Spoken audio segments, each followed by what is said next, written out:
요즘 재개발 재건축 시장 분위기 정말 하루가 다르게 팍팍해지고 있습니다.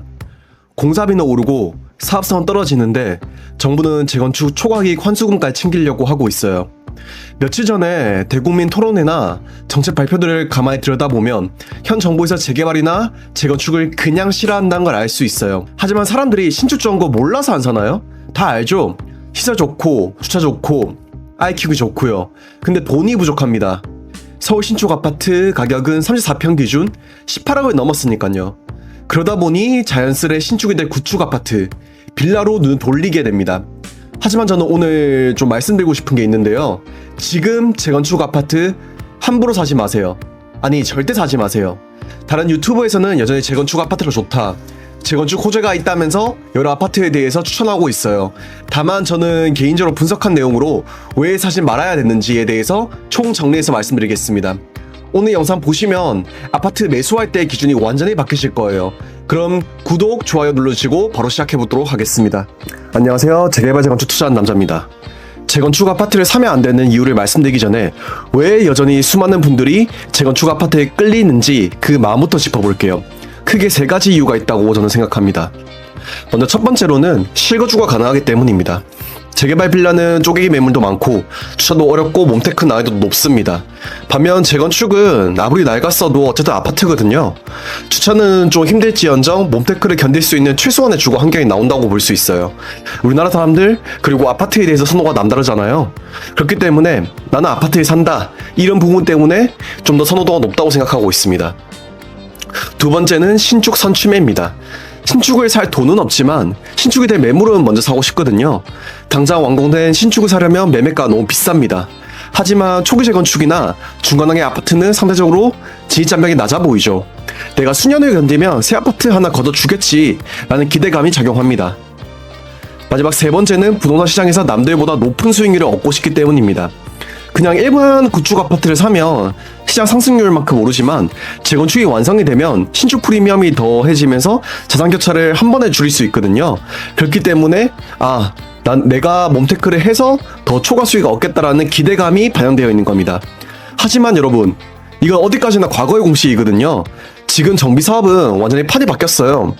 지금부터 재건축 투자를 말리는 8가지 결정적인 이유에 대해서 하나씩 파헤쳐 보도록 하겠습니다.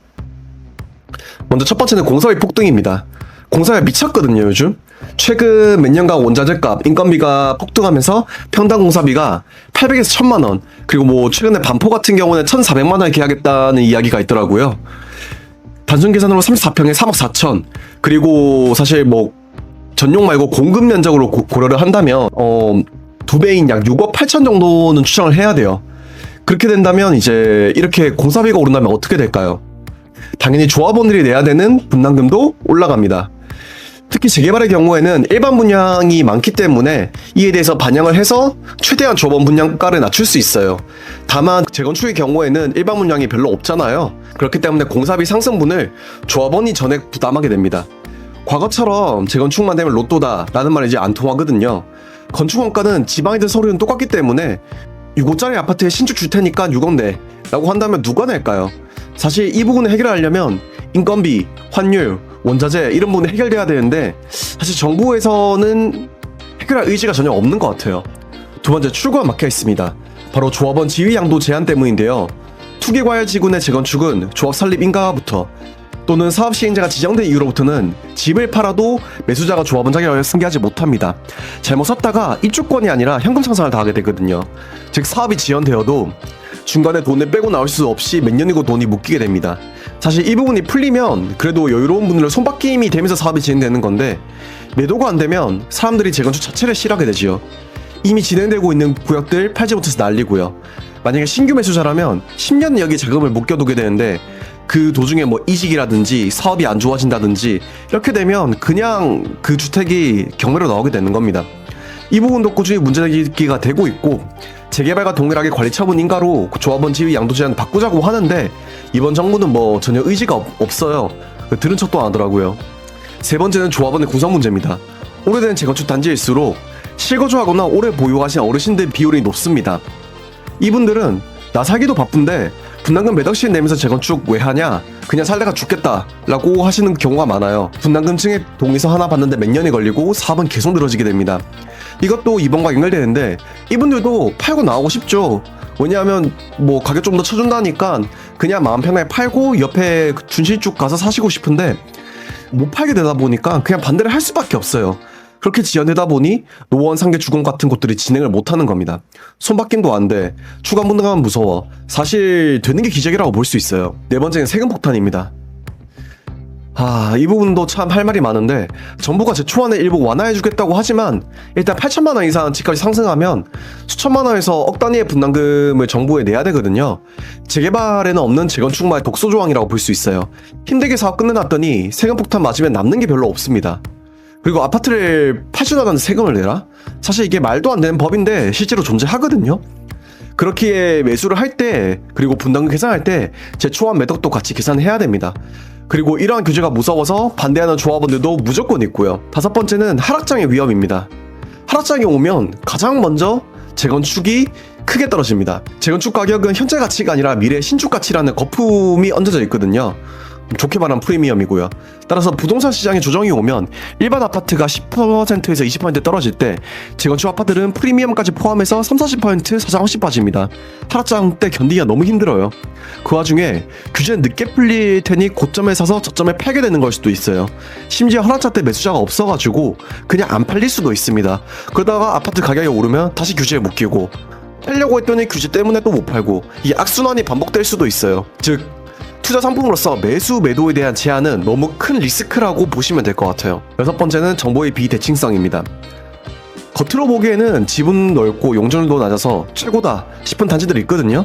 하지만 조합 내부로 들어가면 시공사와 소송, BDA와의 갈등, 상가조합원들의 지분 싸움 등으로 여러 가지 문제가 있습니다. 외지인들이나 초보 투자자들이 이런 속사정을 파악하기는 불가능에 가까워요. 특히 재건축은 상가가 문제인데요. 이런 상가와의 협의점을 찾는 게 너무 어렵습니다. 특히 장사가 잘 되는 상가 입장에서는 그냥 현금으로 없어지다 보니까 반발이 클 수밖에 없고요. 그리고 규제도 재개발보다 심하기 때문에 이를 받아들이자는 입장, 받아들이지 말자는 입장에 따라서 내분도 많이 발생합니다. 여의도 대교 같은 경우에는 최근에 조합 설립 2년 만에 관리처분 인가를 받았는데 이런 케이스는 정말 극소수라고 보시면 될 것 같아요. 일곱 번째, 기약 없는 시간입니다.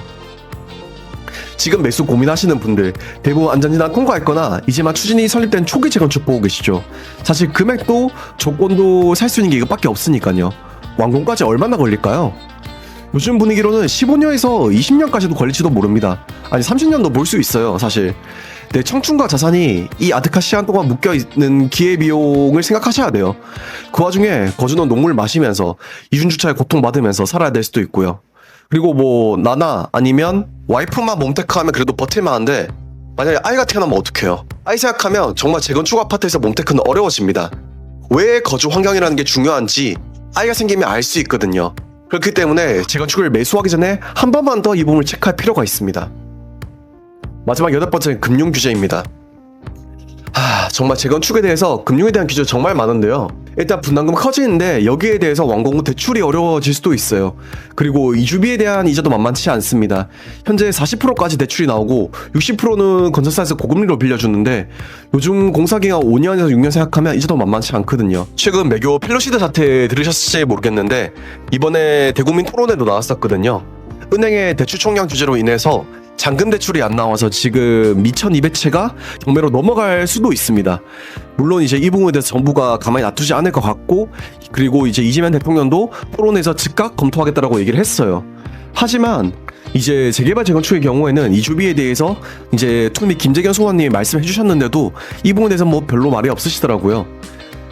이런 거 종합하면 재개발도 어려운데 더 어려운 재건축은 정말 쉽지 않습니다. 조심하세요. 좀 종합적으로 말씀드리자면 현장에 가보면 수많은 유혹이 있거든요. 여기 용적률이 낮아서 무조건 재건축 된다. 여기는 소규모 재건축이라 사업이 엄청 빠르다. 부동산 중개사 사장님이 집이 낡아서 조만간 재건축 추진위원회에 들어선다. 그리고 대지지분 넓어 좋다. 이렇게 말하죠. 제발 그냥 다 걸러 들으세요. 지금 재개발 재건축은 정말 거대한 소용돌이 속에 있습니다. 제정신이 박힌 부동산 전문가라면 지금 같은 시기에 함부로 초기 재건축 아파트 추천할 수 없거든요.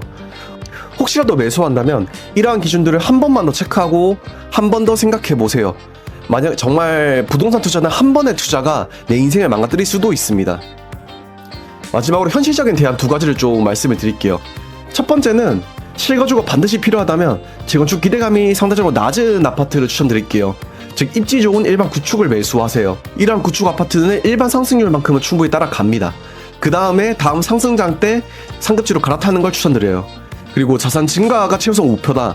그럼 낡은 재건축에 묶여있지 말고 사업성이 나오는 실거주 가능 재개발 단지나 입지 좋은 재개발 빌라를 사두고 본인 아파트 월세에 거주하면서 홈테크 자본 배치를 하는 게 훨씬 더 좋다고 생각합니다. 현재 입주한 아파트들 보면 재개발은 그나마 좀 있는데 재건축은 아예 없거든요. 그렇기 때문에 만약에 다음 정권도 재개발 재건축을 싫어하는 정권이다, 이런 재건축은 점점 더 어려워질 겁니다. 아직은 제가 유튜브를 시작한 지 얼마 안 돼서 구독자가 별로 많진 않아요. 그렇기 때문에 오히려 더 정말 유니크한 정보를 전달하려고 노력하고 있습니다. 다음 주에는 이런 악조건에도 불구하고 그나마 살만한 재건축에 대해서, 그리고 이 조건에 대해서 말씀드리겠습니다. 앞으로도 다른 채널에서 다루지 않는 재개발 재건축에 대해서 최대한 많이 다룰 테니 그냥 속눈샘 치고 구독, 좋아요 한 번씩만 좀 부탁드릴게요. 오늘 영상도 여러분들께 좀 큰 도움이 됐으면 좋겠고, 특히 아파트를 살 때 매수의 기준을 한 번 더 점검할 수 있는 기회가 됐으면 좋겠습니다. 감사합니다.